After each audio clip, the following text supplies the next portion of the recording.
Hi guys, how you doing? I'm Richard from GenkiEnglish.com. Today I'm going to show you the basic Genki English 45 minute lesson plan. So we start off with warm-up and review, takes 5 minutes. Number 2 is using the songs. So the Genki English system uses the songs as the main real focus point. They make it so much easier. So you do the song 15 to 20 minutes to learn the new English. And then we practice that English using a game for another 15 or 20 minutes. Dead easy. Okay, here's how we do it. So number 1, warm up and review. So basic things, stand up, sit down, hands up, hands down, blah blah blah. You give a command, the kids repeat it, and stand up and sit down and do the actions. And then one of the most important things is you review all the questions you've taught in previous lessons. So the Genki English lessons are mainly about questions, because that's what kids like to ask. So you just ask the kids, you need to ask them, what's your name? Get them to reply back. How are you? Get them to reply back. If you can give them a gesture like this, a make pairs gesture, that means when you've taught them once, you say, what's your name? They answer, then you go, boom, and then they turn to their partner and say, what's your name? My name's blah, blah, blah. What's your name? Blah, blah, blah, boom, back to the front. So that little gesture there gets them practicing in groups of 2, and it means you can whiz through a load of questions in a really short amount of time, which is really cool. And then the main review comes from doing the song from the previous lesson in this week's lesson. So the song is basically, it's the encapsulation, it's the main little bit of the lesson, just in 3 minutes, shrunk up in the core of it. So in 3 minutes you can review the whole previous lesson. And that's really important. Because a lot of methods and a lot of systems, you do 1 week you do fruits, and then you do numbers, and there's no link between them. But in Genki English, we want you to do one lesson and build on it in the next, and build and build and build and build and build and build, so the kids get really, really good. So you do that by reviewing the song from the previous lesson.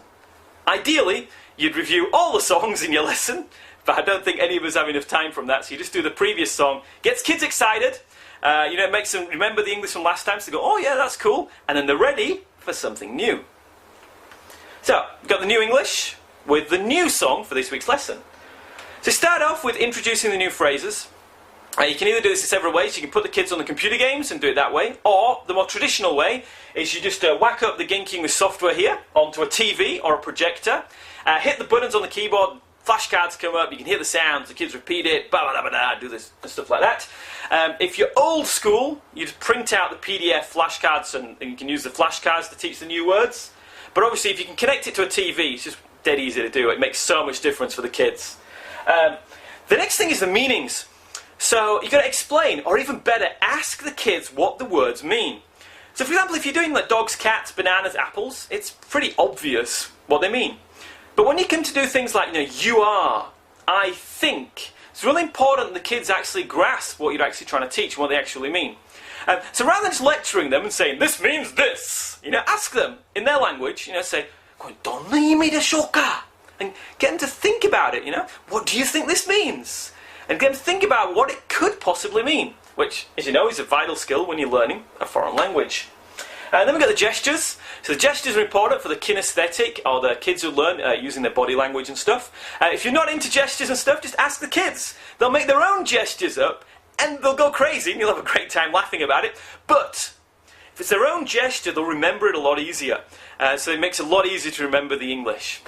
Because it's their thing, they've made it up. Then we do the song, so you need to do the song a cappella first, without using the music, a cappella.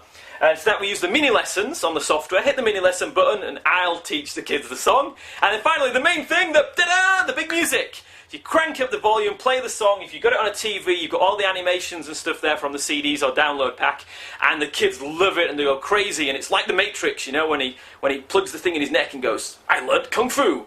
With these songs, it's boom, I've learned English. Oh, you've learned that particular phrase, that target English for today's lesson. That's why it makes them really good. So then, ready for the next stage, which is practice with the game. So with the song, they learn the English. It gets stuck in the head, but it's in a set order. And so what they need to do in the game now is how to chop it up and actually communicate with each other with it. So in the games, most of the games are the kids are talking with each other. And then the teacher wanders round, sees what, they need more work on that bit, or that bit's fine, we can move on from that, and you can figure out what's going on with the class. And because it's a game, they get a real need to speak English. If you just do a role play or a basic exercise, and you say to the kids, do it, they're like, there's no goal, there's no oomph there.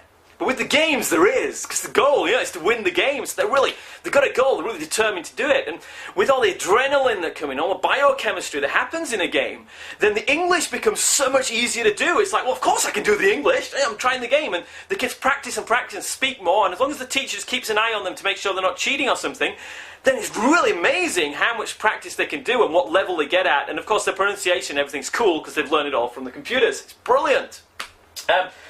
The lesson plans, the lesson plan book, have got all the games and activities on there, and they're also on the website, GenkiEnglish.com.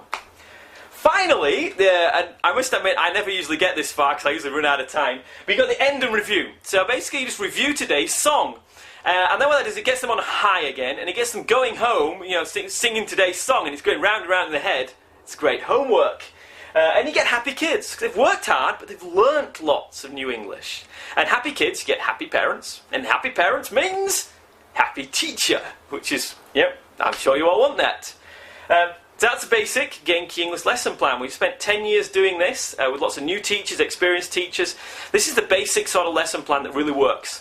It takes you a few lessons to get it right and to get your timings right and stuff. And of course, when you're more advanced, you can chop it and change it and add extra things in and really vary it for your classes and things. But if you're just starting out, or if you want to start with Genki English and want to go back to getting a good solid foundation, here we go. Start off with the warm-up and review. Learn the English with the new song.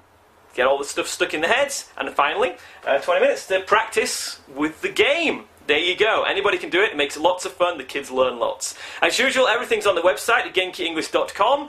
Extra games, the lesson plans, videos of the thing in action. And of course, email me with any questions you want. I'm here to help you out. Just let me know, and I'll try my best. So I hope that little video helped you a little bit. And check out the website, and I'll see you later. Goodbye.